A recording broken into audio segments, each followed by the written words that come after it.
If you want to know the SAR value, here is the SAR information. It has a SAR value of 0.84 and 1.22 for head and body respectively. So let me just cut through all the seals and show you what all content do you get in the box. So here's the Micromax Canvas Unite 4 Pro, and as you can see it has a fingerprint sensor. We'll discuss more about the smartphone in a minute. Let's just quickly check out what other contents do you get in the box. So you have this USB charging adapter. This is a normal adapter with 1 amp output. Earphones, let me just take them out. So these are in-ear earphones,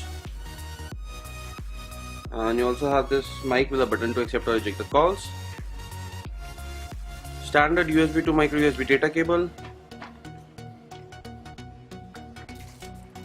and a screen protector within the box itself. So these are the contents you get in the Indian retail package of Micromax Canvas Unite 4 Pro.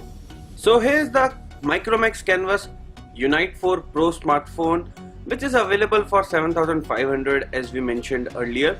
So starting with the design and build quality, the phone feels slightly heavy due to a bigger 3900 mAh battery. It is compact, it is not very thick. As you can see, you get a 5 megapixel front facing camera, then you have this 5-inch HD display which looks decent. The viewing angles are decent. It is a bright display. The colors appears to be good.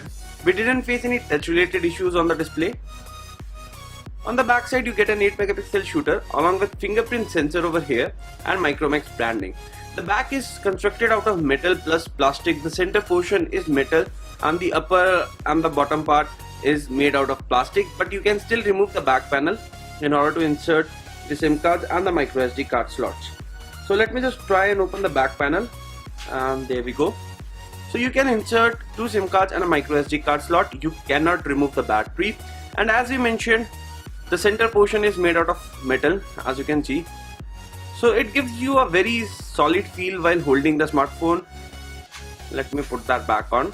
Overall, in terms of design and build quality, the smartphone looks good. As you can see, it feels solid. It is slightly heavy, but you can see the display looks really nice. You can watch videos, movies, and even read text on the display without any issues. Now moving on to the software and the hardware part. First, discussing about the hardware, you get quad-core processor on this smartphone. This is a Spreadtrum processor. You get 2 GB of RAM and 16 GB of storage on the device. It runs on Android, but company has modified the Android. It runs on Android 5.1.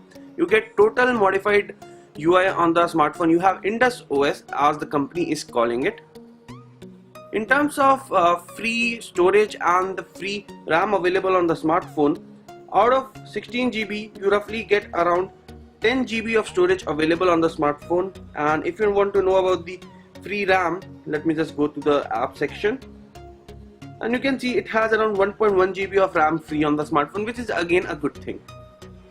In terms of performance, this is not the most powerful smartphone you will find in this price, because Spreadtrum processor is not that powerful in terms of gaming and few other tasks. But in terms of overall UI, you can see it has been modified a lot, and you get a lot of pre-installed applications on the smartphone. You get applications like Opera Max, Mini, Quicker, some games, some other application like Skype, Snapdeal, etc. You can tap and hold this application and uninstall these applications, which is a good thing. The Indus OS allows you to choose a lot of languages. It is a smartphone which is meant for India, so you get a lot of regional language support in the smartphone. You can go to the settings option, and now you have the basic settings over here. You can change the language. Right now we are in English language. You have a lot of regional languages. Let me just show you.